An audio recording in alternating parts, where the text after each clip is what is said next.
muslimat yang dirahmati Allah Subhanahu wa ta'ala sekalian. Alhamdulillah, syukur kita kepada Allah Subhanahu wa ta'ala. Kita mengucapkan syukur atas nikmat yang sangat-sangat besar Allah Ta'ala kurniakan kepada kita, iaitu nikmat iman dan juga nikmat Islam.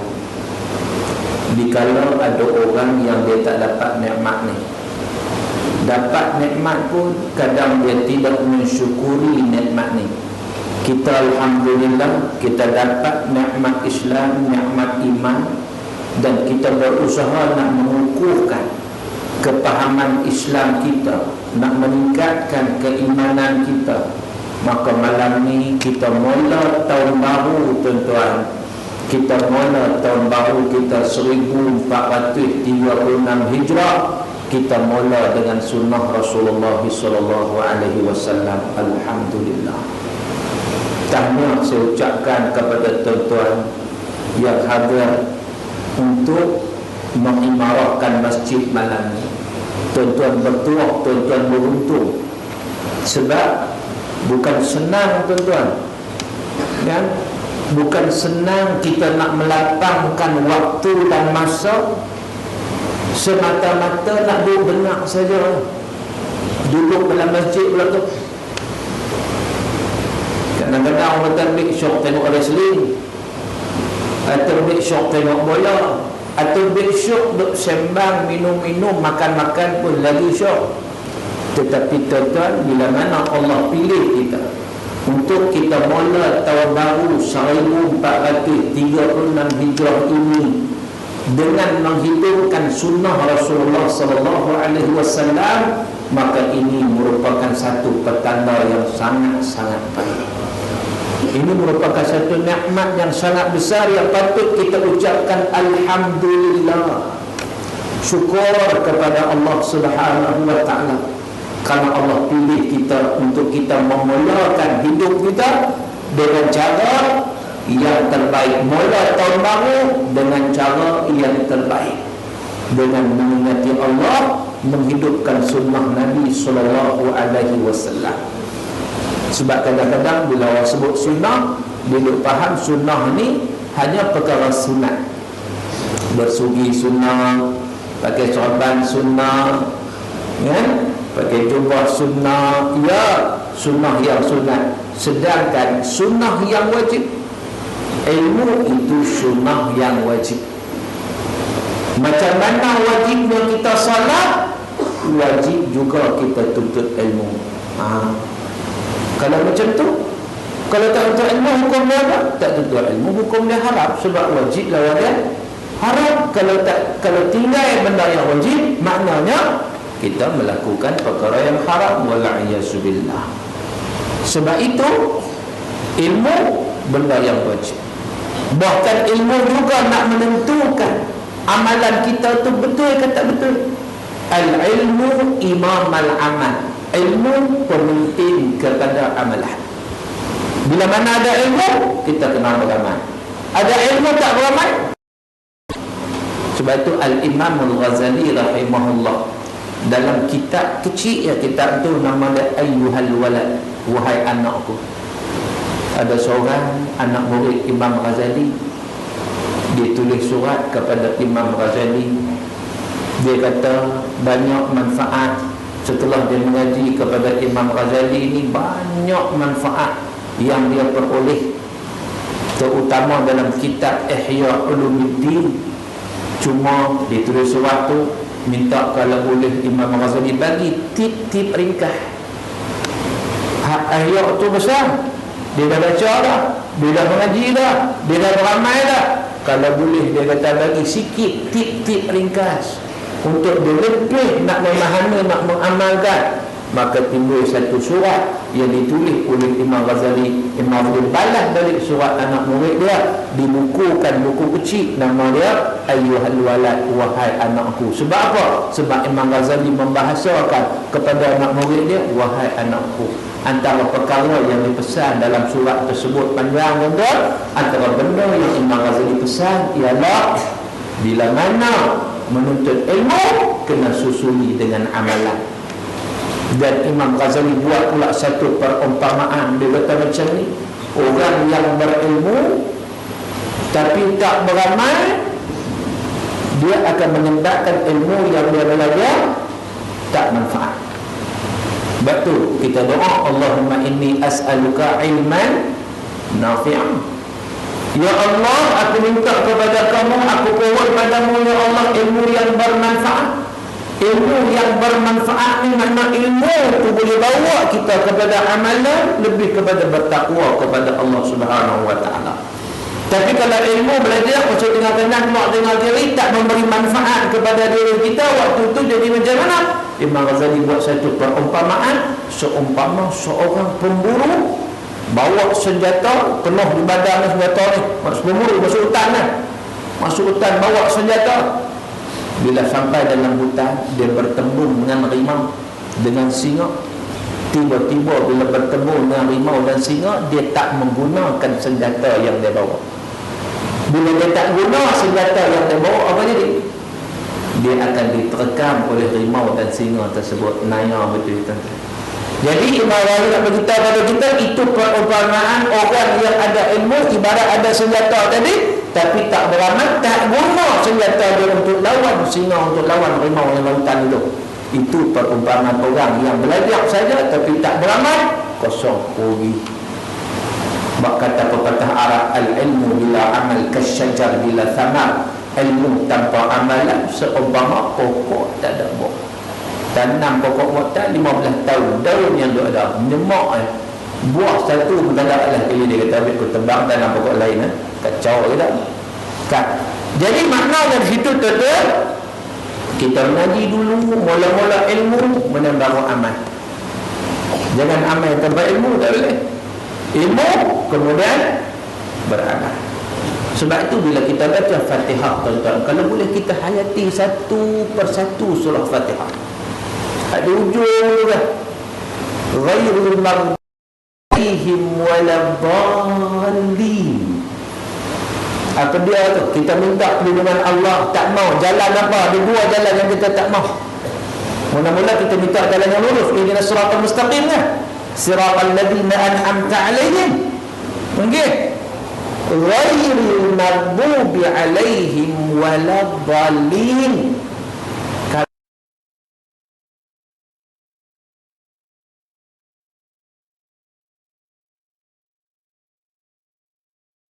Dua kita tak mahu. Apa jalan orang yang murkai? Sebahagian ulama tafsir kata jalan yang dimurkai itu adalah jalan Yahudi, dan jalan yang sesat adalah jalan Nasrani. Sebab apa? Sebab orang Yahudi ini dia berilmu tapi tak beramal. Orang Nasrani pula dia beramal tak berilmu, beramal tanpa ilmu. Dua-dua tak betul tuan-tuan. Dua-dua tak betul. Berilmu tak beramal, itu pandai Yahudi. Sebab Yahudi ada ilmu, hebat Yahudi. Saya ingat saya ada seorang dulu masa saya pergi kuliah ni belah di Bandar Tun Hussein On, lama dah, belah Kuala Lumpur lah. Ada seorang tu dia cerita dengan saya, dia kata, Ustaz, saya mengaji di Amerika lama dulu, Ustaz, 10-20 tahun dulu lah. Saya duduk kawan dengan pokok Yahudi ni. Masa mengaji tu ada pokok Yahudi, saya duduk kawan dengan mereka. Jadi saya tanya dia, hang duduk kawan dengan mereka, hang nampak apa? Apa yang hang boleh ambil daripada mereka? Mereka ni Ustaz, dia kata cerdik mereka Yahudi, cerdik. Apa bukti cerdik? Mereka suka mengkaji sesuatu perkara, mereka suka explore. Contoh, waktu tu dia kata, Ustaz, saya duduk sembang duduk pegang orang Yahudi. Rupanya orang Yahudi dah fikir dah. Fikir apa? Mereka duduk fikir nak buat TV yang boleh keluar bau. Dia keluar bau tau. Lalu keluar suara lah, keluar bau. Kalau orang masak dalam TV tu, bau masak tu keluar dulu, kita boleh bau. Oh, lagu ni masak kicap, bau kicap. Orang masak-masak merah pula, oh lagu ni sampai ton deh, oh lagu ni bau sampai keluar. Kalau iklan beris ke, iklan kuat harimau ke, boleh bau itu. Pakai kotak bau busuk macam mana, pakai bersih bau macam mana. Mereka buat kajian nak buat TV macam tu. Cuma sampai lah tak terhasil lagi lah. Tapi nak cerita mereka punya fikir tu, mereka memang nak buat sesuatu yang nak reka benda baru. Mana mereka orang cerdik lah. Tapi mereka cerdik, mereka ada ilmu, tapi mereka tak pakai. Itu masalah. Terutama ilmu tentang agama. Apa dia? Mereka kenal Nabi, tuan-tuan. Quran cerita ya'rifunahu kama ya'rifuna abna'ahum. Mereka kenal Nabi macam kenal anak-anak mereka sendiri. Bahkan Abdullah bin Salam, kenal tak Abdullah bin Salam? Kenal tak? Dia Abdullah yang masyhur ada 3. Ada banyak lah, tapi ada yang Yahudi ni. Abdullah bin Salam, Abdullah bin Ubay, Abdullah bin Sabah. 3 antara yang kadang-kadang orang confuse. Abdullah bin Salam Yahudi masuk Islam.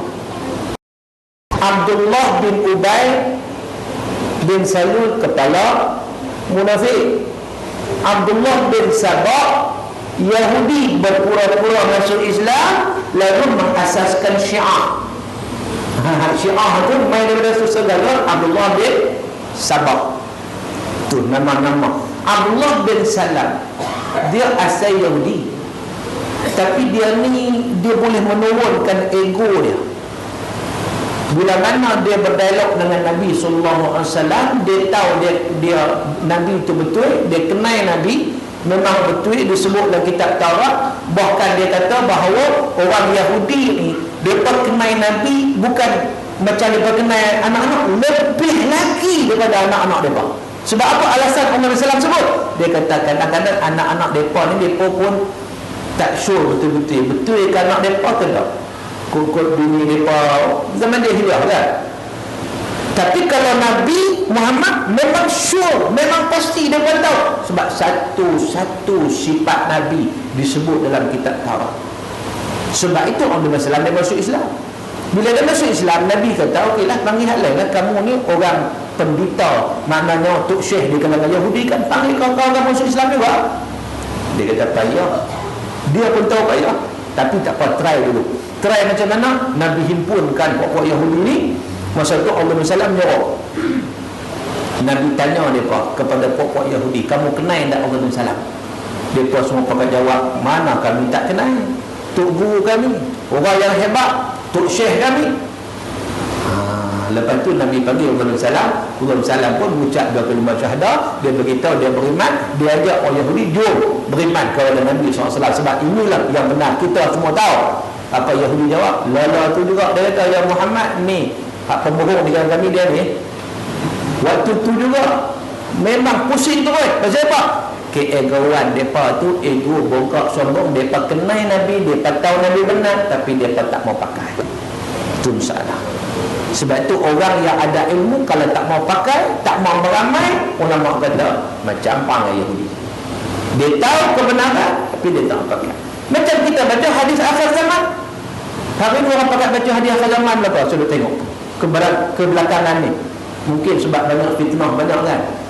Tapi nak baca hadis akhir zaman pun kena berdasarkan pada ilmu. Sebab kadang hadis tu tak tersusun dan kadang silap faham. Saya tengok kadang ada silap faham. Baru ni ada orang SMS kat saya tanya, dia kata, Ustaz betul ke 2015 tahun depan berlaku matahari naik belah barat? Pasal NASA kata lagu tu dia kata. Saya kata percaya NASA. Pasal apa? Kan hadis Nabi ada cerita. Dah hadis Nabi pun katanya hamba tanda pertama kiamat adalah matahari naik belah barat. Tanda pertama kiamat besar.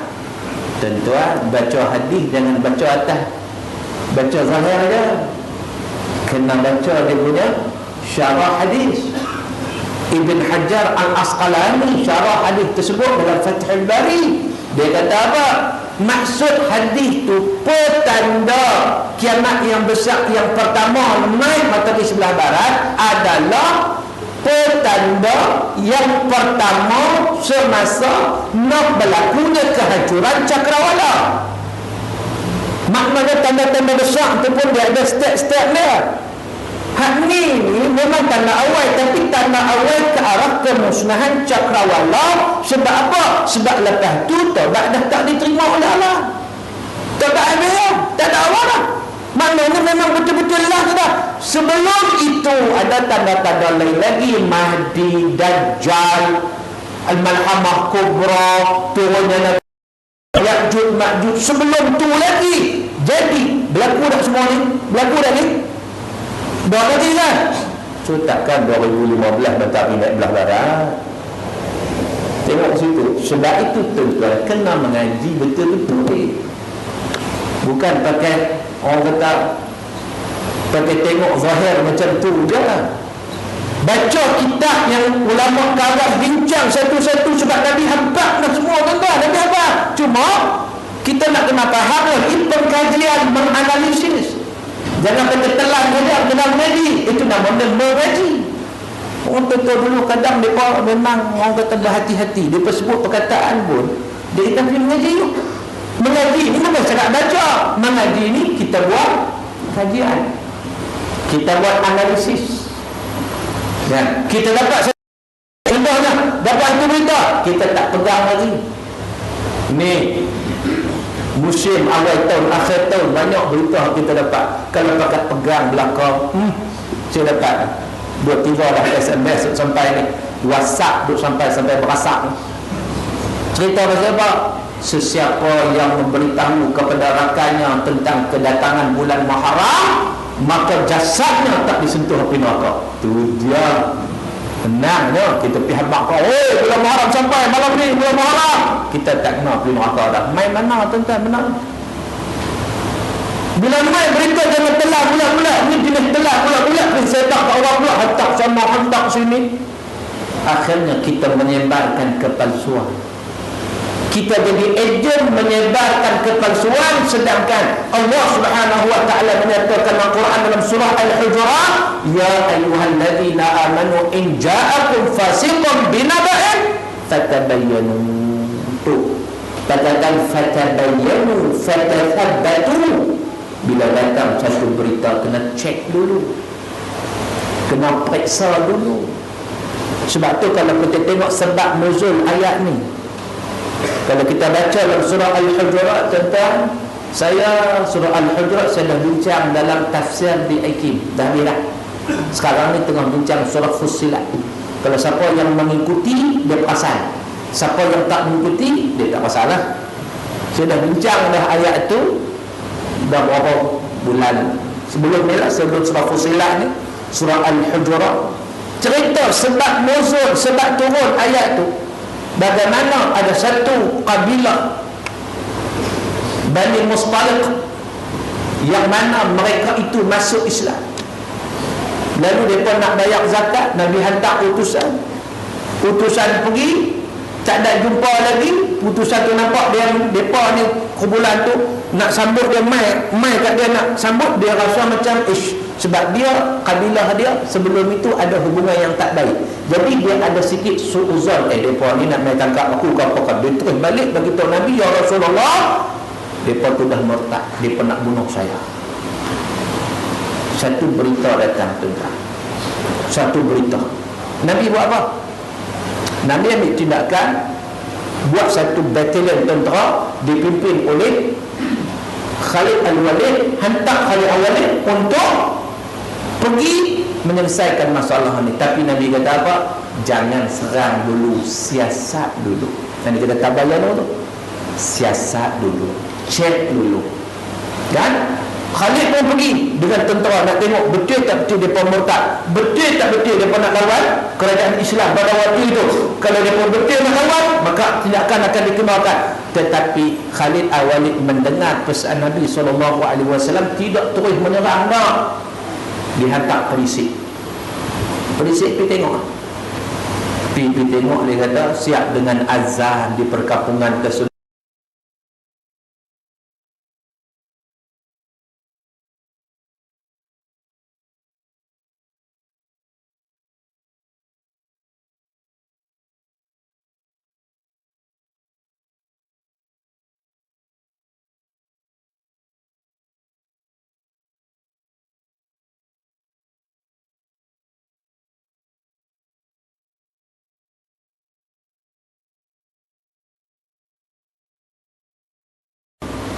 Tiap bulan lepas bulan Zulhijjah. Bulan ni awal itu, awal Zulhijjah. Bulan dah lah, ini masuk Muharram kan. Satu Muharram malam ni kan. Hari tu. Masa nak puasa Arafah 9 Zulhijjah. Dia cerita macam apa? Siapa-siapa hadis Nabi Rasulullah SAW, siapa-siapa yang berpuasa 9 Zulhijjah, dia dapat pahala ibadat 2 tahun. Dan siapa-siapa bagi tahu orang tentang puasa ni, dia dapat pahala ibadat 80 tahun. Wih, habaq ke orang pahala daripada puasa. Puasa dapat 2 tahun ni, habaq ke orang dapat pahala 80 tahun. Kalau betul kita sudah puasa, habaq ke orang bukan dapat. Tuan-tuan, ini satu perkara yang memang tak betul. Tetapi teknologi pada hari ini dia kata teknologi ni, dia ni ada dua. Emma pergi ke, boleh bawa ke syurga, Emma boleh bawa ke neraka. Dua-dua daripada pandai kita nak guna yang macam mana. Sebab itu kita kena ada ilmu, supaya kita dapat pastikan kita nak guna teknologi, kita guna dengan cara yang baik. Kalau kita nak sebarkan, kita sebarkan kebaikan. Kalau kita nak ajar orang, ajar buat benda baik. Jangan kita sebarkan nampak macam baik, pokoknya ada masalah. Macam surat berantai, nampak macam baik. Dulu surat berantai cerita bab mimpi Rasulullah kan. Dah nak baru pula. Saya dapat baru ni. Dia suruh beramal. Ya Hayyun, Ya Qayyum, Ya Malik, Ya Qudus. Okey lah. Okey, maknanya Asma' Husna kan. Lepas tu di hujung dia kata apa? Hak persoalan kat ujung dia, sila sebarkan kepada rakan-rakan anda seramai 10 orang. Sekiranya anda sebarkan, maka tunggu dalam masa 24 jam anda akan mendapat rezeki dan nikmat yang tak disangka-sangka. Tetapi awas kalau anda tidak sebarkan dalam masa 24 jam, maka bala, bencana, musibah akan menimpa anda. Tuan-tuan, kalau percaya ni syirik, kita syirik. Syirik. Orang ada ilmu senang delete dia, ataupun dia balas balik kat orang hantar tu, sudah hantar orang ni mesej bawa pada syirik. Tapi kalau orang ada ilmu, dia pula duk pergi kongsi dengan orang. Akhirnya orang tak percaya pada Allah, orang percaya pada mesej itu. Mesej itu boleh bagi manfaat, boleh bagi mudarat. Nampak mana? Sedangkan mesej itu tak ada apa-apa. Sekat nak bagi tahu kebaikan, bagi tahu lah apa kena mengenal syarat-syarat pula. Kalau tak bagi tahu, bala mail masa 24 jam tu, tuan-tuan, kena pula memang ada sungguh yang jadi. Dia tak hantar tiba-tiba jadi. Tu dia percaya tak kira.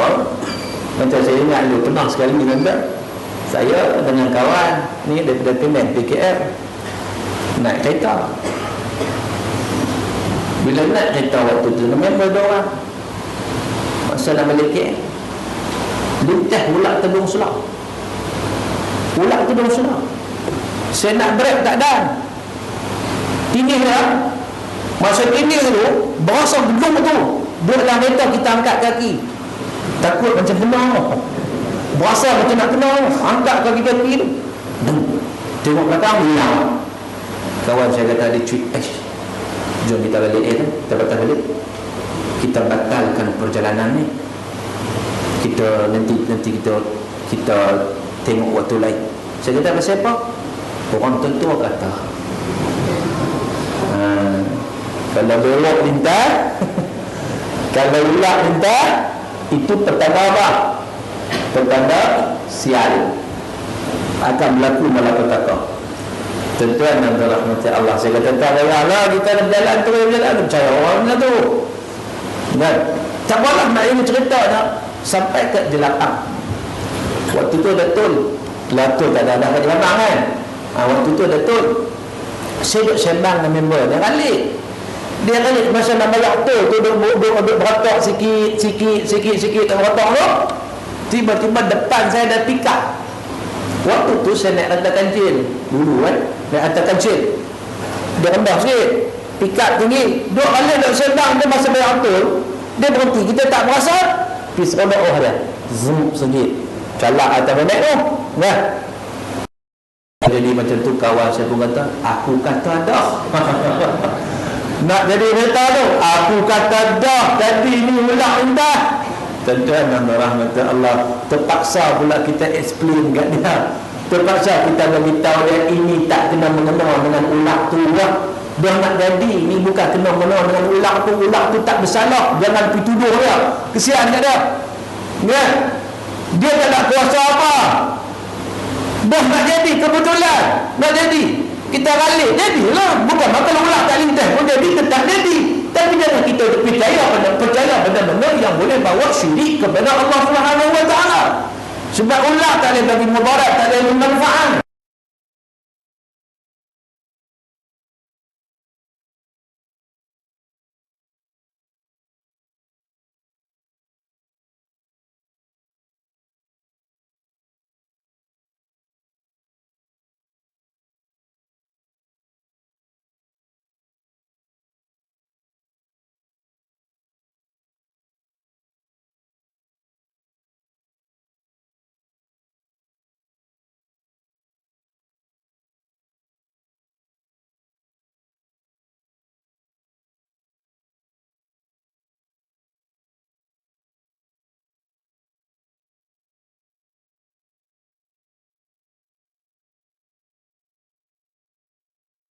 Asaskan kepada ilmu.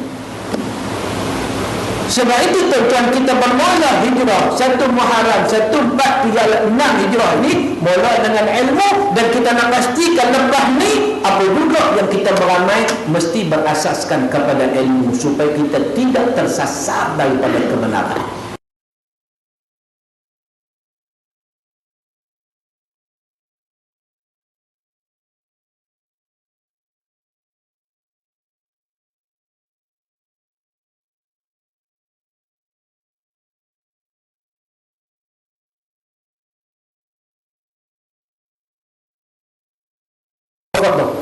Ada tak kampung Masjid Timur ni tak? Ada? Ada pokok. Tegak. Pokok-pokok ni dia sejenis pokok yang tak ada tempat kita. Orang kata dia pokok Christmas, bukan dia. Christmas berkaitan dengan Kristian, bukan Yahudi. Orang kata pokok ru pun bukan. Dan orang kata pokok kaktus lagi bukan. Pokok workot sejenis pokok tak ada nama dalam bahasa Melayu. Memang dia panggil workot, kita panggil workot. Kalau tuan-tuan nak tengok ada. Dalam blog saya masukkan gambar pokok tu. Ya, memang ada. Dia banyak ditanam oleh golongan Yahudi. Sekarang ini pasal apa dia bertanam? Persoalan pasal apa dia bertanam? Pasal dia ada ilmu. Cuma dia tak beramai itu je. Mereka ada ilmu, mereka faham hadis Nabi SAW, hadis sahih riwayat Imam Bukhari. Kata Nabi SAW, la taqumus sa'ah hatta yuqatil al-muslimun al-yahud. Tidak akan berlaku kiamat sehingga berlaku pertempuran, peperangan antara orang Islam dan orang Yahudi. Waktu itu orang Islam boleh bunuh Yahudi. Hatta yakhtabi al-yahudi min wara'il hajar wa syajar, sampai Yahudi menyorok belakang batu, menyorok belakang pokok. Dan pada waktu itu Nabi kata Allah bagi kemampuan pada pokok dan batu untuk cakap. Faqala al-hajar wa syajar, batu cakap, pokok cakap. Ya Abdullah, wahai hamba Allah. Ya Muslim, wahai orang Islam, ta'al, main sini main. Wara'i Yahudi, belakang duduk menyorok ni Yahudi. Faqtulhu, main bunuh dia. Pokok cakap, batu cakap, Nabi kata. Tapi Nabi kata apa? Illa al-gharqad, kecuali pokok gharqad. Fa innahu min syajaril yahud, sesungguhnya dia adalah pokok Yahudi. Dia tak cakap. Tuan-tuan, jadi orang Yahudi ini dia tak tahu kebenaran hadis ni. Lah kali patutnya kalau kita beriman lah kan. Tak beriman juga, dia tanam pokok rokok banyak-banyak untuk menyorok belakang pokok rokok. Itu panggil dia. Itu panggil Yahudi. Maknanya ada ilmu beramai juga. Dia tahu kebenaran hadis Nabi. Dia tahu dalam keadaan ada di kalangan orang Islam tak beriman dengan hadis. Dia tahu benarnya hadis Nabi, tapi mereka tetap ego mereka, sombong mereka, tetap mereka tak terima. Macam Iblis lah. Iblis dia tahu tak kebenaran. Dia tahu. Dia besar dia tak tahu, tapi sombong. Sebab itu Allah Subhanahu wa taala cerita Iblis ni tuan-tuan, Iblis ni pasal dia tak sujud pada Adam. Pasal apa? Saya teringat satu cerita yang saya nak kongsi dengan tuan-tuan. Cerita orang yang dia fikir guna logik. Saya pernah cerita sebelum ni di lain tempat. Saya nak sebut di sini tuan-tuan. Kadang-kadang ada orang dia guna logik, dia tak guna ilmu yang ada dalam Quran dan hadis. Ini masalah. Apa dia logik dia? Saya pernah berjumpa dengan seorang. Dia kata dia mengaji tasawuf. Maka saya seronok berjumpa dengan orang mengaji tasawuf, kan? Sebab kita pernah mengaji benda tu. Dan memang kewajipan mengaji tasawuf ni berterusan. Dia kata dia ada satu tarikat khusus. Saya pun tanyalah, nak explore, nak bincang lagi, kalau kita boleh bertukar-tukar pandangan, kan? Dia kata sejak saya mengaji ni pada kiai saya ni, dia mempunyai karamah. Dia kata, karamah, ha? Dan bila saya mengaji pada kiai saya punya karamah ni, maka saya dapati hati saya makin bersih. Nampak menarik? Saya pun tanya dia, macam mana kamu anggap dia karamah? Kiai saya ni kalau dia bersandak di dinding, dia boleh tembus dinding. Karamah tak karamah dia. Kita tengok sini nak sandak tak boleh tembus dia lah, kan? Leno ada, tak tembus tak boleh. Penat-penat sandak leno, kan? Dia Tok Kiai dia ni sandak boleh tembus dinding. Dahsyat. Itu dia kata karamah. Saya kata tak apalah, benda tu kita letak sebelah sat. Benda luar biasa ni mungkin ada karamah, ada yang tidak, kan? Saya dah berbagai, tak apa. Saya kata tak apa, saya nak tahu hak ngaji ni, hak ngaji. Kamu kata bila mengaji hati bersih, hak tu saya nak tahu macam mana cara mengaji. Dia kata lagu ni, dia kata orang sekarang ni dia duk mengaji, duk cari betul salah, tak betul salah, tak salah betul, tak betul salah, tak salah betul, sampai bila pun tak selesai. Dia kata sepatutnya kita bukan cari betul dan salah, tapi kita cari kesimpulan antara betul dan salah.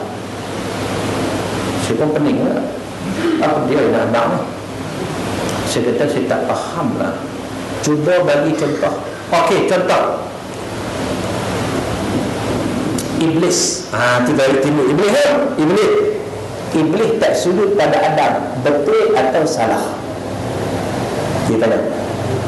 Saya kata salah. Terus dia potong. Itulah hati tak bersih.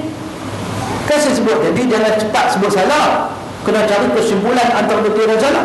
Saya kata dia tajuk pada Adam, nak kata kau menang lagi. Baik, dia kata, mari saya beritahu kepada anda. Sudah. Sekiranya kita kata Iblis tak sujud pada Adam itu salah, seolah-olah kita membenarkan makhluk sujud pada makhluk, sedangkan makhluk tidak boleh sujud pada makhluk. Makhluk hanya boleh sujud pada Allah Subhanahu wa taala. Faham? Tak faham? Ulang lagi. Kalau kita kata Iblis tak sujud pada Adam itu sebagai salah, maka seolah-olah kita membenarkan makhluk sujud pada makhluk. Sebab Adam itu makhluk, sedangkan makhluk hanya boleh sujud kepada Allah Subhanahu wa taala. Faham? Tak faham saudara? Jadi tuan-tuan, dia pun apa? Dia kena lagi. Saya kata, tuan minta maaf, kalau ini yang tuan mengaji, ini ilmu yang sesat. Pasal sesat, pasal bercampur dengan Quran. Itu kita kena ingat, tuan-tuan. Ilmu apa pun kita mengaji, kita tak lari daripada Quran dan juga sunnah Rasulullah SAW. Tak lari. Ini bercampur dengan Quran. Pasal apa? Pasal Quran dah cerita dah, yang kata Iblis tak sujud pada Adam, bukan cerita makhluk tak makhluk, tak langsung, tak kena-mengena makhluk kena. Apatah lagi para ulama tafsir ketika mana membincangkan tentang sujud itu, sujud bagaimana, ada dua pandangan ulama tafsir. Yang pertama dia kata sujud, macam kata sujud tu, tetapi sujud itu bukan semata-mata kerana pada Adam, tapi kerana perintah Allah. kedua, sujud itu litakrim, litakzim. Sujud itu sekadar menundukkan kepala tanda hormat. Itu dua pandangan ulama tafsir. Tetapi persoalan ialah iblis tak sujud itu bukan kena-mengena dengan makhluk. Sebab itu arahan Allah Ta'ala. Tetapi iblis tak sujud itu Allah Ta'ala dah jawab dalam Quran, wa idh qulna lil malaikati isjudu li Adam fasajadu illa iblis aba wastakbara wa kana minal kafirin. Itu jawapannya. Quran dah begitu. Kenapa iblis tak sujud? Dua sifat yang ada pada dia. Apa? Enggan, bantar, balok dengan balok. Wastakbara, sombong, takabur, ego dia tinggi. Dia tak mau terima. Dia rasa diri dia hebat. Wa kana minal kafirin, dan iblis tergolong dalam kalangan yang kufur kepada Allah Subhanahu wa taala.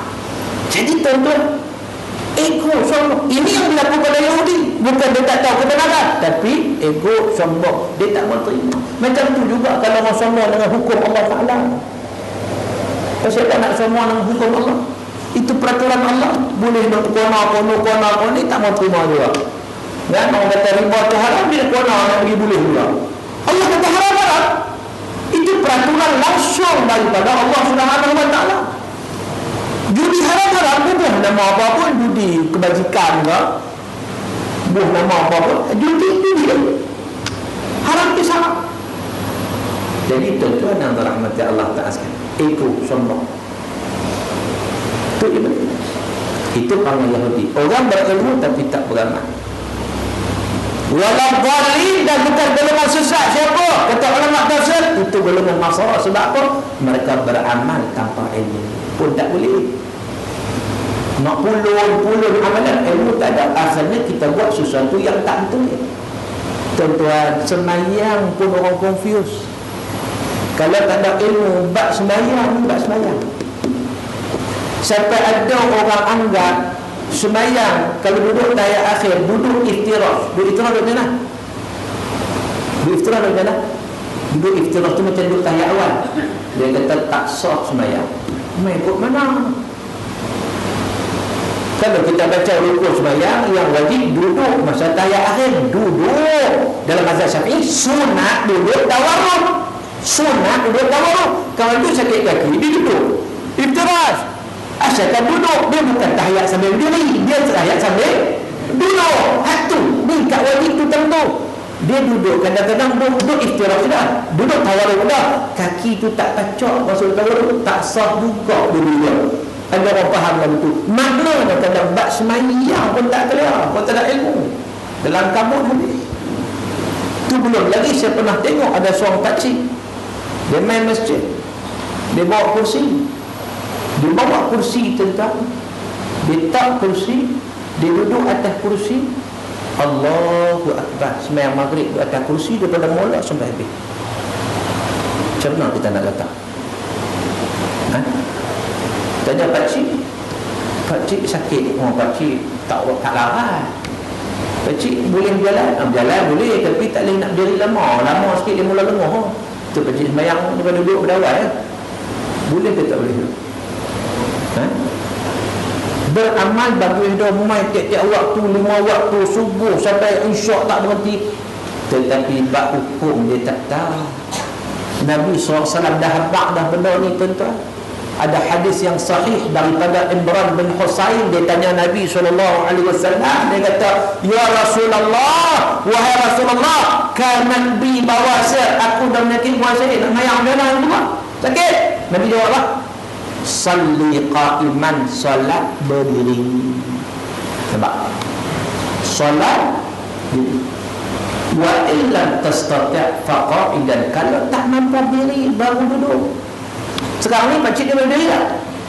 Apa bukti dah? Tadi siap naik motor kemudian tongkat motor, dia punya kursi duduk dalam raga motor, siap jalan lagi bawa kursi. Jumpa orang tepi jalan dan bersembang lagi. Lama tak nampak sambil dengan kursi tu. Boleh dia pun sembang berdiri. Sembang boleh berdiri, semayang tak boleh berdiri, kena duduk siap-siap. Itu macam mana? Kan Nabi Allah hadis yang sahih, salli qa'iman, salat berdiri. Kalau tak mampu bangun duduk, diri lu. Pasal macam nak telayah kan? Duduk kan? Duduk. Ni tak terlalu apa duduk sendang tepi koridor tu boleh ke dalam main nak sembahyang, tak boleh duduk daripada awal. Tuan-tuan, rugi ke tak rugi? Rugi. Sembahyang bagus dah tapi tak ada ilmu. Habis. Dia kena beza sembahyang wajib dengan sembahyang sunat. Sembahyang wajib dia kena ikut turutan. Dia ikut kemampuan. Berdiri dulu, tak berdiri baru duduk, tak apa baru baring. Itu sembahyang wajib. Kalau sembahyang sunat tak apa. Sembahyang sunat memang ada hadis lain. Solatul qa'id nisfu ajrul qa'id. Solat duduk dapat pahala separuh bagi solat diri. Bagi orang mampu diri tapi tak mampu diri nak duduk, boleh. Itu solat sunat. Itu boleh. Sagi solat kata ba'da isyak kan. Saja nak duduk, boleh. Duduk. Bukan sekadar duduk, baring pun boleh. Itu orang tanya saya, kadang tak larat Ustaz tarawih baru lepas tarawih kerja kan. Tarawih penat sangat kalau orang ni lutut longgar. Lutut longgar tak larat. Dia tak apa. Buat 3 layer kat surau. Hak depan berdiri belakang. Hak tengah duduk belakang.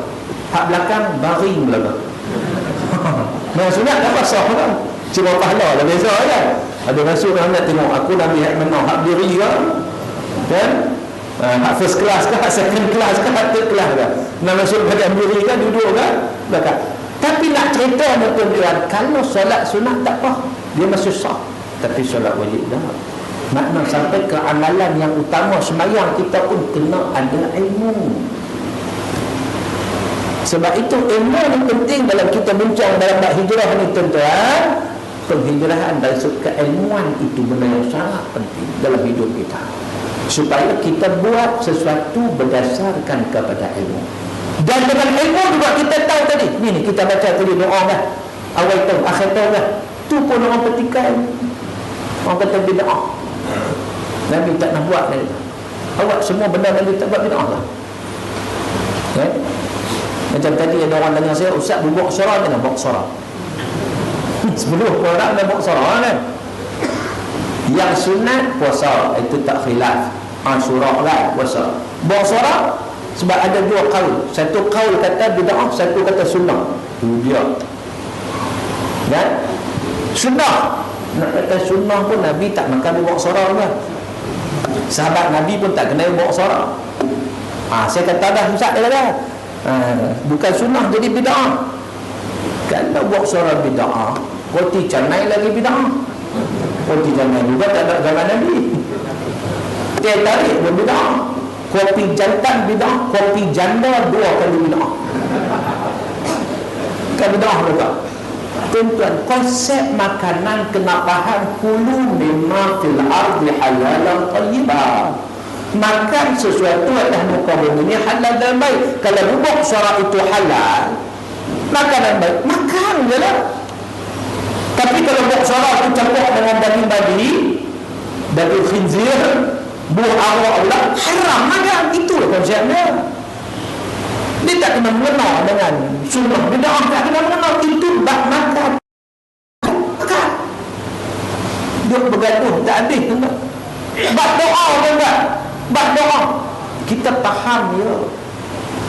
Tidak ada hadis khusus tentang doa awaitul akhir. Sebab apa? Sebab zaman Nabi tak ada tahun. Tentang kalender Islam start bila tahun 17 Hijrah, zaman Umar Al-Khattab. Itu kena mengerti kita. Bila kita buat amalan dengan mengaji, tak ada masalah. Kita tahu apa kita buat. Umar Al-Khattab yang meletakkan tahun hijrah, takwim kalender Islam. Zaman Nabi tak ada kalender. Bulan ada, tapi tahu sebab tu Nabi lahir bulan Ra'atun apa? Tahu aja. Sebab apa? Dia terus peristiwa besar waktu tu ambil tahun gajah, begitu. Sebab tak ada kalender khusus. Sebab itu Nabi SAW, Nabi bukan hijrah bulan Muharram. Nah, itu kadang-kadang nasyid apa? 1 Muharram, detik apa perpindahan. Tak bukan 1 Muharram. Nabi SAW berhijrah bulan Rabiul Awal. Kita boleh rujuk dengan kitab Ar-Rahiqul Maktum, kitab sirah, dan juga kitab-kitab sirah yang lain yang membicarakan tentang hijrah Nabi SAW. Nabi sampai di Quba 8 Rabiul Awal. Nabi bina masjid yang nama dia hari ini Masjid Quba. Ini dirakamkan dalam Quran, la masjidul ussisa ala taqwa, masjid yang dibina di atas ketakwaan. Nabi duduk 4 hari di Quba, lepas tu Nabi teruskan perjalanan dan di Quba tu ada satu kisah yang menarik, iaitu kisah tentang Ummu Haram binti Milhan. Ummu Haram dia ni dua beradik dengan Ummu Sulaim binti Milhan. Dia ni dijanjikan oleh Nabi SAW untuk menjadi angkatan tentera laut yang pertama. Nabi masa dia Quba, Nabi beritahu dah pada tu. Akhirnya memang betul yang kata Ummu Haram binti Milhan, dia terlibat dalam angkatan tentera laut yang pertama bersama Muawiyah pada zaman Sayyidina Osman bin Affan ketika mana menentang Cyprus, dan dia syahid di sana. Itu dia yang kata Nabi SAW, habaq dia Quba di tengah padang pasir tentang adanya wujudnya angkatan tentera laut Islam. Pokoknya memang sungguh hak Nabi sebut tu betul terlaksana pada zaman Osman bin Affan. Ketika itu Muawiyah menguasai gubernur di Syam, dan Muawiyah mencadangkan kepada Osman bin Affan untuk menubuhkan angkatan tentera laut untuk menghadapi serangan-serangan musuh daripada arah laut. Lalu itulah angkatan tentera laut yang pertama, dan disertai waktu itu memang dia dah, Ummu Haram waktu itu memang duduk di sana lah, duduk di Syam, dah pindah lah, tak ada Quba lagi dah. Tuan-tuan yang dirahmati Allah Ta'ala sekalian, tanggal 12 Rabiul Awal Nabi sampai di Madinah. Jadi tuan-tuan, kita tahu sejarah itu. Sebab itu Umar Al-Khattab radhiyallahu anhu, Umar memilih peristiwa hijrah Nabi sebagai satu asas peletakan tahun Nabi hijrah tu. Tahun itu dikira tahun yang pertama. Jadi peletakan takwim start tahun 17 hijrah oleh Umar Al-Khattab. Jadi tak timbul hadis khusus tentang anjuran doa awal tahun akhir tahun, tak timbul. Walaupun ada hadis cerita tentang awal bulan ada hadis. Memang Nabi SAW doa, ya, Nabi sebut Allahu Akbar, Allahu Akbar, la hawla wala quwwata illa billahil azim, Allahumma inni as'aluka khaira hadha syahr. Memang ada hadis cerita tentang doa bila nampak anak bulan, awal bulan. Tetapi tahun tak ada zaman Nabi SAW. Tapi persoalannya, bila macam tu orang kata, kalau itu bid'ah, tak boleh sikit-sikit bid'ah tu. Ya, tuan-tuan, kita balik pada konsep doa. Ini pentingnya kita mengaji. Doa tu apa? Apakah Nabi SAW tetapkan doa mesti buat waktu ni? Dah. Doa ni nak buat masa mana pun tak apa. Ad-doa silahul mu'min. Doa senjata bagi orang beriman. Doa mukhul ibadah. Doa otak kalau ada ibadah. So nak doa bila? Doa awal tahun ke, akhir tahun ke, tengah tahun ke, hujung tahun ke, mana-mana doa. Apa tadi doa memang boleh sebati dengan diri kita. Sudah saya nak doa. Apatah lagi ni kita ada keazaman baru, kita doa kepada Allah supaya Allah bagi kekuatan pada kita. Maka masalah berdoa pun tenang salah tak? Dan cuma kita tidak menyandarkan kepada Nabi SAW sebab kita tahu sejarah dia. Tetapi kita pegang pada konsep doa itu yang memang dianjurkan waktu bulan, dipersilakan. Konsep kena faham supaya tak timbul bergaduh, timbul berkelahi bergaduh di punca apa? Pasal masalah keilmuan tadi. Sebab itu tuan-tuan, orang yang main masjid biasanya alhamdulillah tak ada masalah, kan? Dia lebih terbuka, dia lebih toleransi. Sebab apa? Sebab dia tahu, dia mengaji. Tapi kalau orang yang dia tak mengaji waktu tu, dia jadi dipanggil ekstrim, melampau dalam apa juga perkara dia melampau. Bila main melampau dia habis, ya? Jadi tuan-tuan yang dirahmati Allah Subhanahu wa taala sekalian, persoalan dia pasal Umar Al-Khattab radhiyallahu anhu memilih peristiwa hijrah Nabi untuk dijadikan sebagai asas kepada tahun Islam. Sudah tentu hijrah ini peristiwa yang sangat-sangat besar. Sudah tentu hijrah ini satu perkara yang perlu kita hayati. Sebab itu tiap-tiap tahun bila mai tahun baru, kita pun ingat. Kita ingat betapa hijrah Nabi SAW dan juga para sahabat.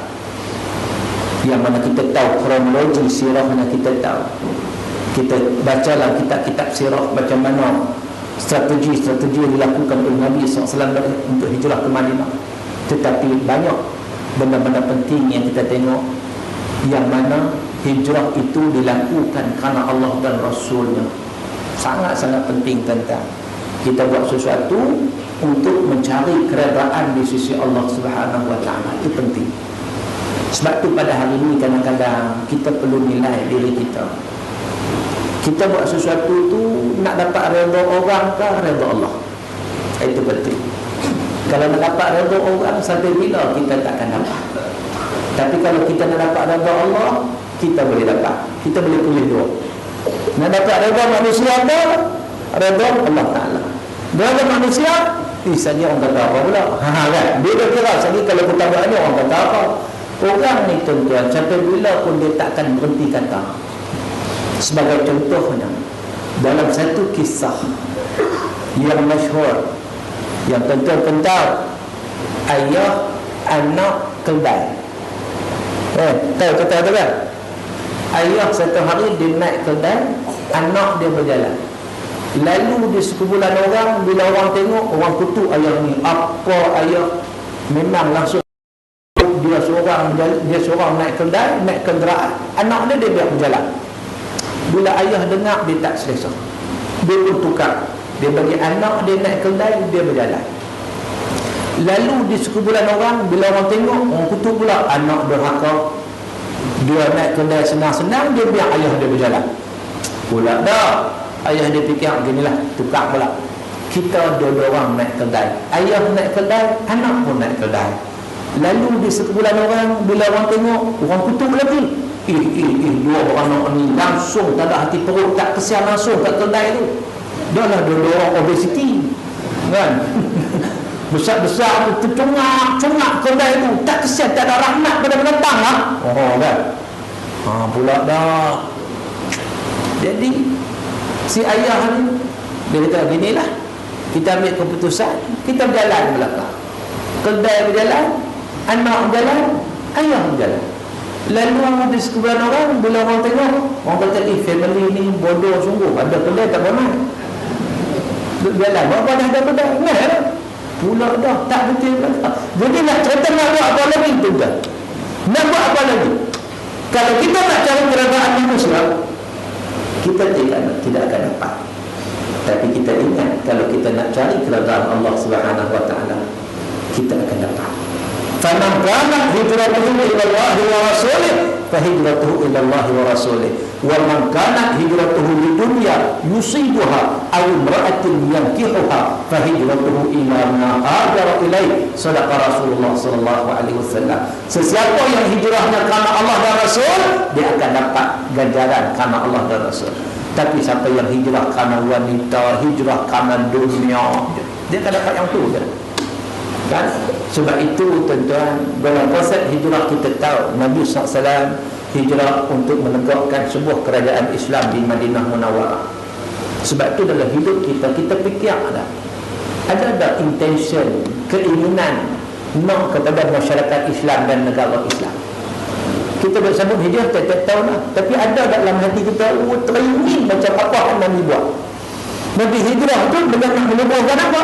Negara Islam yang pertama di Madinah Munawwarah, dan Nabi mewujudkan masyarakat Islam yang saleh. Walaupun masa Nabi hijrah tuan-tuan tak sampai 1/3 orang Islam. Sikit ya. Sikit. Tapi tak sampai 10 tahun, boleh katakan hampir keseluruhan penduduk Madinah menerima Islam. Bukan semua penduduk Madinah, penduduk Mekah pun terima Islam. Wa ra'aitan nas yadkhuluna fi dinillahi afwaja. Kamu tengok orang masuk Islam berbondong-bondong, beramai-ramai. Pasal apa? Cantiknya Islam yang dipamerkan oleh Nabi SAW. Orang nampak Islam ni hebat, Islam yang adil. Apabila Islam itu dilaksanakan dalam konteks yang paling tinggi, dan sebelum nak pergi ke situ, Nabi bina asas. Apa bina asas? Tadi tamat dari apa? Bina masjid. Bina masjid. Masjid institusi yang paling penting. Sebab tu kita nak bagi kesedaran tuan-tuan, tak kira masjid timah ke, masjid perak ke, masjid emas ke, masjid wajib diimarahkan. Itu. Sebab masjid tempat perhimpunan muktamar umat Islam. Masjid. Perkara yang pertama maudhu'lah hati kita macam dalam hadis Nabi Sahih Bukhari, hadis yang Nabi sebut sab'atun yuzilluhumullah yauma la dhilla illa dhilluh, 7 golongan yang akan dapat naungan pada hari yang tidak ada naungan. Mereka naungan itu hanya datang daripada Allah. Antaranya apa? Wa rajulun qalbuhu mu'allaqun bil masjid, seorang yang hati dia terikat dengan masjid. Ingat ini. Hatta kalau kita buat baik di masjid, tentuan rahmat yang banyak berlimpah ruah. Pernah satu ketika zaman Nabi SAW, ada di penjuru masjid tu ada seorang orang hitam kita, orang negro, orang kita kata orang tak pandang, orang biasa-biasa kan? Tetapi Nabi duduk perhati dia ni, bagi sikap dia apa, mana sampah dia buang. Dia bukan tok siap, tapi dia ada rasa tanggungjawab nak tengok masjid ni bersih. Mana ada sampah dia buang, ada sampah dia buang. Satu hari Nabi SAW tengok dia tak ada. Nabi tanya sahabat, mana dia? Hak nyuruh tu apa negara selalu ada, tak ada. Sahabat kata, baru saja meninggal dunia. Rasulullah tanya sahabat, sebab tak bagi tahu kepada aku, tak maklumkan kepada aku. Tuan-tuan, sahabat taklah bagi tahu semua kadang. Dia bukan somebody, nobody kan. Mana takkan semua nak bagi tahu kan. Jadi apa tak sangka Nabi ambil perhatian.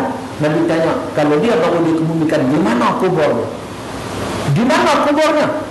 Ditunjukkan kuburnya kepada Nabi SAW sebab dia baru dikebumikan. Nabi pergi ke kubur dia, Nabi salat jenazah di kubur dia. Nak bagi tahu berapa terperhatinya Nabi kepada orang yang ambil berat dengan masjid.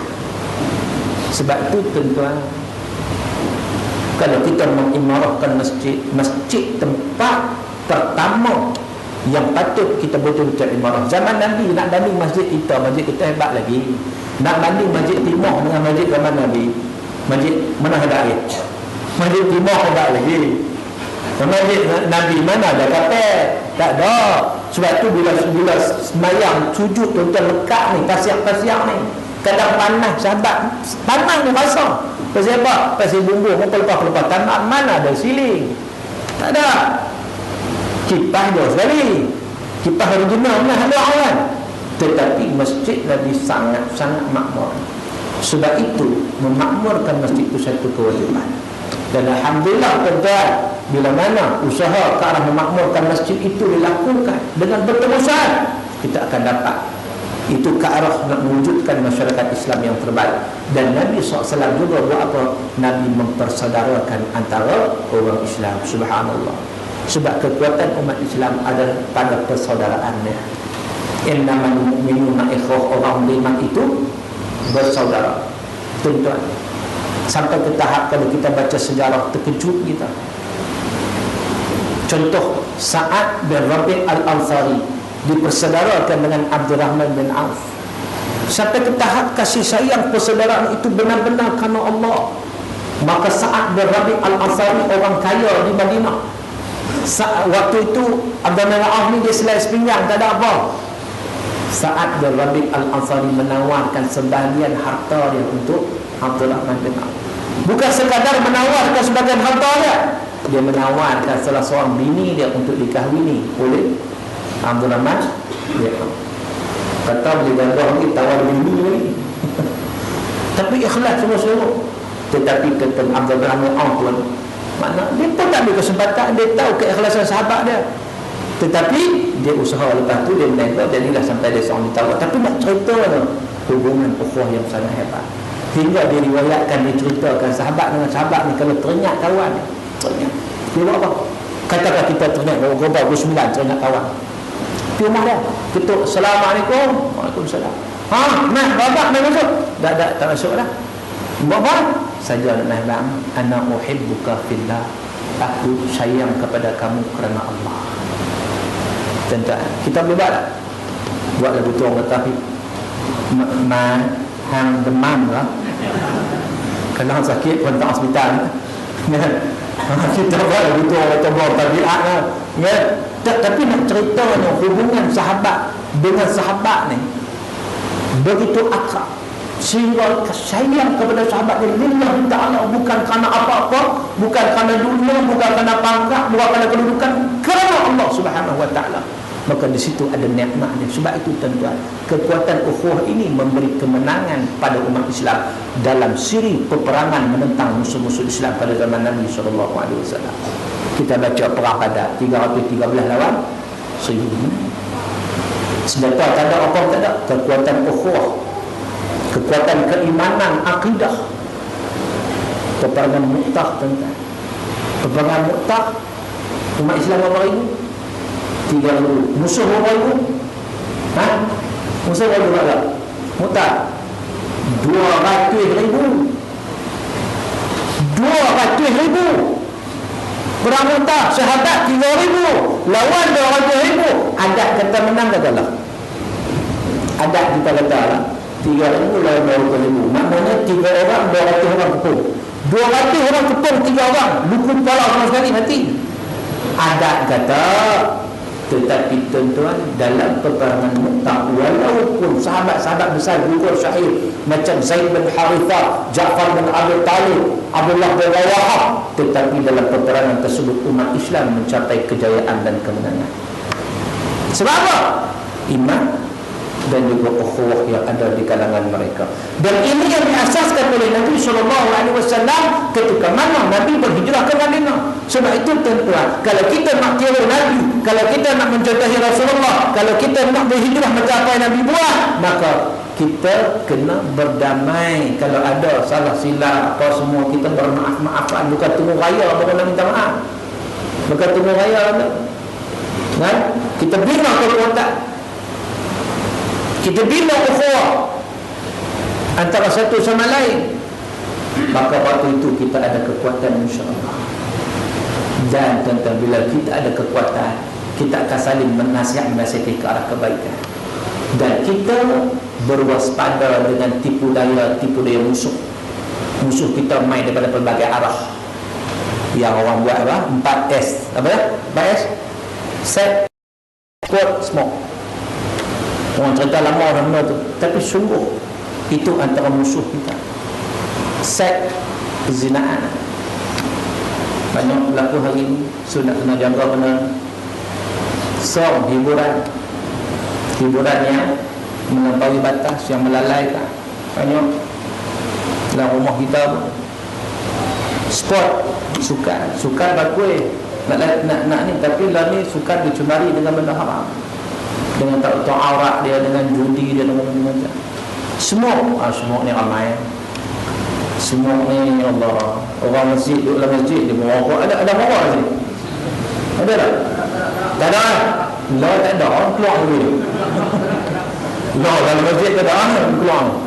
Mak tak ada. Bagus. Rumah. Mak tak. Orang tak sokok. Bagus. Dan kita tahu itu agenda Yahudi. Kita tahu benda tu orang nak cerita lama dah. Orang tak cerita pun kita tahu sumbangan dia pada Yahudi. Jelas.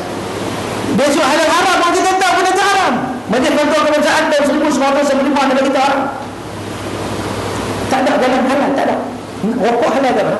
Kita biasa kalau kita pergi kedai, tuan-tuan, kita beli barang, kita tengok mi ada cuk halal. Ada. Baik. Kalau siapa nak isap rokok boleh, dia pergi cari rokok yang ada cuk halal. Boleh. Kalau jumpa rokok cuk halal, ambil. InsyaAllah. Tapi kalau tak jumpa halal, maknanya apa? Haram. Saya bawa balik dia dari Malaysia 2 hari lepas, tuan-tuan. Dia ada motor dia, kalau rokok, serta elan rokok ada. Merokok membunuhmu. Tu dia balun terus. Dia tak kata kalau kita merokok membahayakan kesihatan, lembut, dia rasa ada bahaya tapi lembut. Dia punya motor, merokok membunuhmu. InsyaAllah bunuh kan. Jadi dia. Dan sesuatu yang lebih dahsyat, kalau kita tengok kajian-kajian yang dibuat, rokok, tuan-tuan, selain daripada ada racun, satu batang rokok ada 4,000 racun. Ubat gegak duk tang tu, pengawet mayat duk tang tu, klorok duk tang tu, 4,000 racun. Satu perkara lah, dia jawab pula, lah ni bukan sedar rokok racun, macam-macam racun. Jawapan ada. Jawapan ada. Baik tuan-tuan, ada kajian mendapati bahawa filter rokok dibuat daripada hemoglobin darah babi. So macam mana? Kita dengan babi alergi kan? Kalau kita naik motor lalu lori babi sebelah, kelepiak kita babi punya lori, kan? Memanglah lori babi. Macam-macam dia bagi hamun, kau sini kau nak lalu kan. Bila dia isap rokok itu ada dibuat filter dia tu dibuat daripada hemoglobin protein darah babi. Macam mana kalau isap rokok sehari 20 batang 20 kali isap babi? Macam mana? Ulah ya sebenarnya. Sebab tu kita tak pernah jumpa orang isap rokok baca bismillah pasal itulah. Pasal dia tahu benda tu tak betul. Ada tak orang sini orang baca bismillah? Ada tak? Ambil sebatang rokok, bismillahirrahmanirrahim. Allahumma barik lana fima razaqtana wa qina azabannar. Tak ada, sebab dia tahu benda tak elok tu kan. Bismillah. Jadi tuan-tuan, itu agenda musuh. Maka dengan sebab itu dalam hijrah ini kita kena ada tekad, kita kena semangat untuk melakukan satu perubahan ke arah yang terbaik. Sebab itu dalam hadis Nabi SAW, Nabi sebut al-muhajir man hajara ila ma'na Allah anhu atau maqal. Orang yang berhijrah itu muhajir, ialah orang yang berhijrah dengan meninggalkan perkara yang dilarang oleh Allah Taala. Tuan-tuan pasal hijrah. Dan satu hadis Nabi SAW, Nabi kata, la hijrata ba'da al-fath illa jihadun wa niyyah. Tidak ada hijrah lepas pembukaan kota Mekah kecuali dua benda, jihad dan juga lepas Mekah tak ada lagi lah hijrah Mekah ke Madinah, pindah-pindah tempat, tak ada. Semua orang pakai Islam lah, tapi dua benda yang berterusan, jihad dan juga niat. An-niyatus salih. Kita mula dengan niat, tuan-tuan.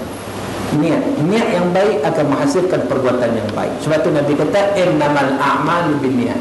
Setiap amalan berasaskan kepada niat. Sebab tu kita nak bentuk dalam hati kita nak bentuk hati yang niat yang baik untuk melakukan yang terbaik. Keazaman ni satu Muharram ni kan, masuk hijrah ni, kita azam benda-benda yang baik, benda-benda yang boleh nak cari redha Allah Subhanahu wa taala, dan nak capai kepada niat yang baik itu perlu kepada jihad. Sebab jihad makna apa? Jihad makna dia al-ijtihad fil husul ala ma yuhibbu Allah min al-iman wal amal salih. Usaha yang bersungguh-sungguh untuk mendapat keredaan dan kasih sayang Allah dengan perkara iman, amal saleh. Wal ijtihad fi daf'i ma yubghidullah, dan usaha yang bersungguh-sungguh untuk menghindarkan diri daripada perkara-perkara yang dimurkai oleh Allah, yang terdiri daripada perkara kekufuran, maksiat, nifak dan sebagainya. Jadi tuan-tuan, mula niat yang baik diikuti dengan ijtihad, usaha bersungguh-sungguh nak cari redha Allah Ta'ala. Di situlah kalau kita tengok Quran kata alladzina amanu wa hajaru wa jahadu fi sabilillah bi amwalihim wa anfusihim a'zamu darajatan indallah wa ulaika humul faizun. Mereka yang beriman, berhijrah dan berjihad di jalan Allah dengan harta mereka, jiwa mereka lebih baik di sisi Allah Subhanahu wa taala, lebih tinggi darajatnya daripada perkara-perkara yang lain, dan mereka itu golongannya memperoleh kejayaan dan juga kemenangan. Sebab itulah tuan-tuan, kita sentiasa memperingatkan diri kita dari semasa ke semasa supaya kita ada kekuatan itu untuk kita terus usaha kita secara berterusan untuk kita mencari keredaan di sisi Allah Ta'ala. Bermula kita sebutkan dengan niat yang baik. Sebab tu kalau kita tengok dalam apa juga ibadat diwajibkan niat. Betul lah, nak bentuk niat matlamatlah kehidupan kita, niat kita tu ke arah yang terbaik, dan maknanya kita juga akan usaha untuk mendapat keredaan Allah. Dengan apa? Antaranya dengan majlis-majlis ilmu, insya-Allah itu sebagai suatu panduan kepada kita untuk kita mengenali perkara-perkara yang dilarang oleh Allah Ta'ala untuk kita melaksanakannya, dan kita mengenali perkara-perkara mungkar untuk kita menjauhi daripada perkara-perkara tersebut, insya-Allah. Jadi tuan-tuan yang dirahmati Allah Ta'ala sekalian, sudah 1 jam setengah perbincangan kita. Saya ingat saya nak buka sikit pada persoalan. Siapa-siapa yang mempunyai persoalan, sebab kalau kita nak bincang hijrah memang luas perbincangan. Kita belum bincang apa aspek sebelum hijrah Nabi, bagaimana kronologi kita tak bincang, kita ambil sikit-sikit aja. nak bincang lebih further, kita buka kitab sirah Nabi. Waktu itu kita tengok satu-satu perjalanan hidup Nabi supaya kita boleh ambil contoh yang sangat banyak sebenarnya kalau kita ambil contoh kan. Tetapi dalam ceramah kita tak nak bincang semua, kita hanya ambil sikit-sikit untuk menimbulkan satu kesedaran dan semangat kepada kita untuk kita terus menggali ilmu dan juga kita mempersiapkan diri kita untuk benar-benar memperoleh keredaan Allah Subhanahu wa ta'ala. Baik, sekarang saya buka pada persoalan. Siapa-siapa nak tanya apa? Dipersilakan. Ya. Lepas dah kita dah hijrah, betul jihad dan Niat. ya. Sejak hari ini timbul isu jihad. Ada sahabat-sahabat kita ke sana untuk berjihad dan ada pihak-pihak mengatakan itu bukan jihad. Betul tak? Baik. Jihad adalah menegakkan kalimah Allah Subhanahu wa ta'ala li'a'la'i kalimatillah dengan cara yang betul, dengan perjuangan yang benar. Cuma masalah sekarang ini ialah yang ditanya itu soalan di Timur Tengah tentang, terutamanya dia ada bawa puak di sana. Apa puak? Ada puak yang benar, iaitu kalau dulu dipanggil sebagai, kalau di Syria tu Free Syrian Army, FSA itu golongan mujahidin yang diiktiraf oleh para ulama. Tetapi mutakhir ini timbul satu kumpulan lagi, kumpulan IS ataupun ISIS. Kumpulan ini tuan-tuan, dia mendakwa membawa khilafah Islam, mendakwa dakwaan perlu dibuktikan. Tetapi bila ditengok hasil tindakan-tindakan yang dibuat, zalim, bunuh kanak-kanak, bunuh wanita, bunuh orang tua, orang saudari pun tembak lagi. Dalam peperangan dalam Islam kita tengok bahawa dia ada adab-adabnya. Hatta pokok pun tak boleh nak cabut ikut suka. Hatta orang tua tak boleh bunuh, kanak-kanak yang tak bersalah, orang perempuan yang tak terlibat tak boleh sesuka hati bunuh. Tapi mereka buat semua benda tu. Jadi dalam keadaan macam tu, maka di sini kita kena hati-hati supaya tidak terjebak dalam perkara fitnah. Sebab tu kesatuan ulama dunia tidak mengiktiraf, bahkan menolak kumpulan AS itu. Wallahu alam. Ada sahabat kata itu ciptaan Amerika. Ini teori lah. Dulu kaedah kan, dengan wujudnya kaedah Amerika nak serang, bundang. Sekarang dia wujudkan AS pula dengan tujuan apa? Nak serang pula. Dia serang pula bundang. Sebab apa? Kaedah dah senyap, datang AS pula. Jadi kata Allah alam, teori itu menyatakan bahawa itu ciptaan Amerika juga nak mewujudkan seolah-olah nak menampakkan Islam tu gana. Inilah mereka pun gelar kerajaan Islam, mereka war-warkan. Tentang cuba tengok media yang dipelopori oleh CNN Yahudi, dia war-warkan bahawa itulah Islam, itulah daulah Islamnya. Kenapa dia war-warkan macam tu? Sedangkan umat Islam, kesatuan ulama pun tak terima.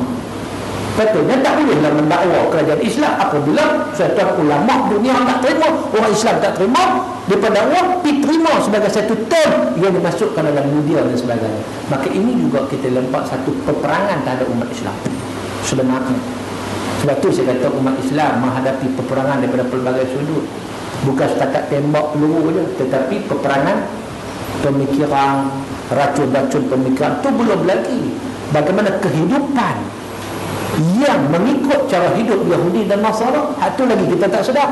Hak perang sedar juga, bisa bertembak kan, nampak benda hidup bertampi balik-balik. Tetapi dalam satu kitab, iaitu kitab yang ditulis oleh Syekh Dr. Abdul Fattah Salah Al-Khalili, beliau kata bahawa berhati-hati umat Islam di kawasan yang bukan perang. Jangan rasa anda selamat, dia kata, kerana Yahudi tetap memerangi anda, tapi mereka tak perangi anda dengan peluru hidup, mereka perangi anda dengan al-ghazwul fikri, maka perangi anda dengan serangan pemikiran orang Islam tapi fikir cara Yahudi. Hukum Islam tak mau, riba mau, Benda haram memang dia cara hidup orang Islam. Cara hidup tak nampak macam cara hidup Islam. Maknanya dia kata itu serangan yang sangat-sangat berbahaya. Walaupun tak ada peluru hidup, tetapi peluru yang bersifat menguasai pemikiran, menguasai budaya, menguasai kehidupan manusia umat Islam. Ini sangat-sangat bahaya. Sebab itu kita kena mengaji supaya kita terhindar daripada terjebak dalam fitnah-fitnah yang seumpama itu. Wallahu a'lam. Ya.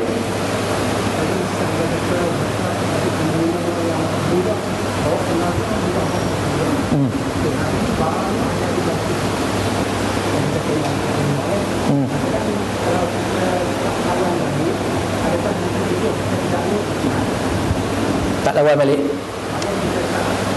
Tak betul kan? Okey. Ya tu. Baik. Baik, dia gini. Itu masuk dalam konteks dakwah. Teknologi dia macam pisau lah. Teknologi dia macam pisau. Pisau ni nak kata jahat kata baik. Jahat kata baik pisau. Tak tahu, ikut guna. Ikut guna. Kalau pisau potong bagi korban, tak ada jahat baik lah. Tu nak potong bagi dia. Potong buah baik lah. Potong sayur, potong ikan baik lah. Tapi kalaulah pisau tu buat tikam orang, jahat lah. Jadi dia alat. Macam tu juga teknologi pada hari ni alat. WhatsApp tadi alat. Boleh guna untuk kebaikan. Ajak orang masjid, cerita malam ni ada pula sekian-sekian. Baik lah. Kerana kita mengajak orang kebaikan. Orang buat, kita dapat pahala. Dan masa yang sama dia juga boleh menyebarkan fitnah. Buat video lucah. Enggak, contohnya fitnah kepada seseorang, bawa tadi hadis palsu. Macam mana kita nak buat? Kalau kita kadang-kadang macam yang saudara tanya tadi, tuan tanya tadi, kalau kita bangkang terus bergaduh, insyaAllah mula lah. Tud'u ila sabili rabbika bil hikmah. Seru ke jalan Allah dengan cara hikmah. Hikmah macam mana? Kalau kita tengok orang tu nampak dia agresif gaduh, kita tak sekadar dakwah secara bertanya. Tanya, Syekh, apakah maklumat ini sahih daripada Nabi SAW? Nampak kita tak bangkang, kita tanya dia. Nampak? Kadang-kadang ada orang yang dia ego dia kalau bangkang, awak ingat aku tak mengaji. Mula. Aku mengaji pondok 12 tahun. Mengaji Azhar 13 tahun. Dia orang. Sebab tu saya ada pengalaman tentang. Satu pengalaman ni saya cerita pengalaman saya. Cara nak tegur orang saya pun tak kerti sangat. Sebab orang cara tegur dia ikut mad'u dalam fiqh dakwah. Kita merujuklah kitab usul dakwah oleh Abdul Karim Zaidan. Dia cerita macam mana nak dakwah. Tak apalah saya cerita pengalaman saya. Sekali tu tuan-tuan, dululah masa tu Pudu Raya lah panggil Pudu Sentral. Dulu Pudu Raya kadang-kadang saya naik bas tuan-tuan daripada Batuas pergi ke KL. Kadang malah nak mandu kan. Naik bas. Dekat situ kita sampai pagi pukul 4 pagi. Ada surau bawah tu, surau. Lepak situ lah sebelum nak sembahyang subuh. Sekali tu saya dengar orang azan dekat situ. Azan. Allahu Akbar, Allahu Akbar. Azan. Allahu Akbar, Allahu Akbar. Sama nak salah? Dia buat azan Melayu okey lah. Tapi sebutan tu salah. Sebab apa? Dia memanjangkan akbar. Allahu Akbar, Allah Maha Besar. Tapi Allahu Akbar, akbar panjang, itu makna dia gendang. Bayangkan makna lari. Allah Maha Besar, Allah itu gendang. Dah lari makna ni. Saya pun tak apalah, lepas solat apa semua sudah fikir aku nak kena tegur ni. Tak boleh beriak ni. Tapi nak cara-cara nak buat. Habis semua orang berdoa apa semua, ada tu kita cam untuk bila tu kan ada azan tu. Dia duduk satu, duduk zikir lagi lah, panjang sikit lah. Saya pergi dekat dia. Assalamualaikum tuan. Dia waalaikumsalam. Tuan, saya nak tegur sikit boleh tak? Saya tanya dia. Saya minta permission daripada dia. Nak tegur patut minta permission. Maka tegur je lah, patut lah. Tetapi sudah fikir macam mana nak bagi dia rasa selesa kan. Saya kata, tuan saya nak tegur sikit boleh tak? Dia pun tengok tanah. Kita dah minta izin tak ada. Boleh tak bagi sudah kita ada. Tapi orang Melayu ni satu sikap dia, bila minta izin dia ada walaupun dia tak selesa, tapi kita minta izin. Nak tegur boleh tak? Tanya orang dia. Bila kita minta, dia rasa dihargai, tuan-tuan. Walaupun dia tak selesa, tapi dia rasa dihargai. Dia pun tanya, apa dia? Tanya Muslim, apa dia? Sambil dia mungkin dia rasa dia tengok apa dia, nak tegur apa dia. Saya akan bagi tahu dia, bagi dia permission, saya tegur. Saya kata, tuan tadi azan silap sikit sebab tuan memanjangkan akbar. Patutnya cukup akbar. Elok ya. Assalamualaikum, saya bilang. Saya kata mana? Pasal apa? Pasal kita tak nak ego itu. Kalau kita tunggu masalah kita tengok jawab. Saya suruh jawab pula. Nak tunjuk kita betul. Kawan pun manusia ada ego. Saya gimana? Awak ini aku tak mengerti kan? Hang pandai-pandai hang sabar lah. Saya tak mau benda tu. Saya kata saya tegur dia. Assalamualaikum, saya jawab. Dia boleh berfikir tuan-tuan. Dia dah tak. Dia berfikir. Dia tak percaya, dia bercari. Mana? Dia boleh rujuk mana? Tanya untuk guru mana? Apa semua. Yang penting mesej dah sampai. Itu tugas kita. Bukan kita nak tunggu dia jawab apa? Jawab. Kan? Tak, bukan kita nak berbalah. Kita nak sampai mesej saja. Tapi tuan-tuan, berapa bulan selepas tu, kebetulan pada situasi yang sama, saya nak dah sampai situ, orang yang sama azan, saya dapati azan yang betul. Maknanya teguran itu diterima. Alhamdulillah. Sebab tu kita, itu dia kata, kena ada hikmah. Hikmah tu tuan-tuan lebih tahu. Tama-tama berkenaan dengan orang, situasi, tempat, dia berbeza daripada tempat ke tempat, orang ke orang. Yang pentingnya kita sampaikan. Sebab kita tak ditugaskan untuk bagi hidayah ke orang, tapi kita ditugaskan untuk sampaikan. Allahu a'lam. Jadi soalan kita buka sampai ke 12. Ini kata kalau kabut dah belum nak pergi tak balik orang-orang. Tak. Baik, tuan-tuan dan rahmati Allah Ta'ala sekalian, hampir 2 jam saya cukuplah sekadar itu perbincangan kita, insya-Allah. Kalau ada kesempatan di lain waktu kita akan berbincang lagi. Yang pentingnya tuan-tuan, alhamdulillah sangat-sangat kita bersyukur pada Allah kerana apa? Kita bermula 1 Muharram 1436 Hijrah dengan cara yang bermakna, dengan kita menghidupkan sunnah Nabi SAW. Mudah-mudahan momentum itu kita dapat teruskan, semangat itu kita dapat langsungkan, kita dapat beristiqamah sebagaimana pesan Nabi, qul amantu billah tsumma istaqim, katakan aku beriman pada Allah kemudian beristiqamah, konsisten. InsyaAllah mudah-mudahan Allah Subhanahu Wa Taala memberi keberkatan kepada kita, kebaikan pada perhimpunan kita pada malam ini. Apa yang baik itu datang daripada Allah Subhanahu Wa Taala. Salah dan silap itu saya pemaaf daripada kelemahan diri saya sendiri. Saya minta maaf kepada tuan-tuan dan puan-puan, dan saya minta ampun daripada Allah Subhanahu Wa Taala. Sekian aqulu qawli hadza wa astaghfirullahal azim li wa lakum. Wabillahi taufiq wal hidayah. Wassalamualaikum warahmatullahi wabarakatuh. أعوذ بالله من الشيطان الرجيم. بسم الله الرحمن الرحيم. الحمد لله رب العالمين، والصلاة والسلام على أشرف المرسلين وعلى آله وصحبه أجمعين. اللهم إنك تعلم أن هذه القلوب قد اجتمعت على محبتك، والتقت على طاعتك، وتوحدت على دعوتك، وتعاقدت على نصرة شريعتك. فوفق اللهم رابطتها وألمدها واهدها سبلها، واملأها بنورك الذي لا يخلو، واشرح صدورها بفيض الإيمان بك وجميل التوكل عليك، وأحيها بمعرفتك، وأمت على الشهادة في سبيلك، إنك نعم المولى ونعم النصير. اللهم اجعل جمعنا هذا جمعا مرحوما، وتفرقنا من بعده تفرقا معصوما. ربنا عليك توكلنا وإليك أنبنا وإليك المصير. اللهم آتنا أفضل ما تؤتي عبادك الصالحين. ربنا آتنا في الدنيا حسنة وفي الآخرة حسنة وقنا عذاب النار. الله على سيدنا محمد وعلى آله وصحبه وبارك وسلم. الحمد لله رب العالمين. تبارك الله منكم.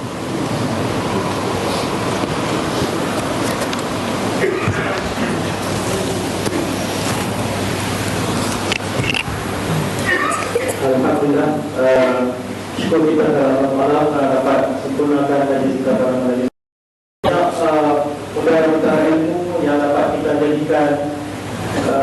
manfaat sekali kita jadikan sebagai tahun baru kita tahun ini. Di sini ada pengumuman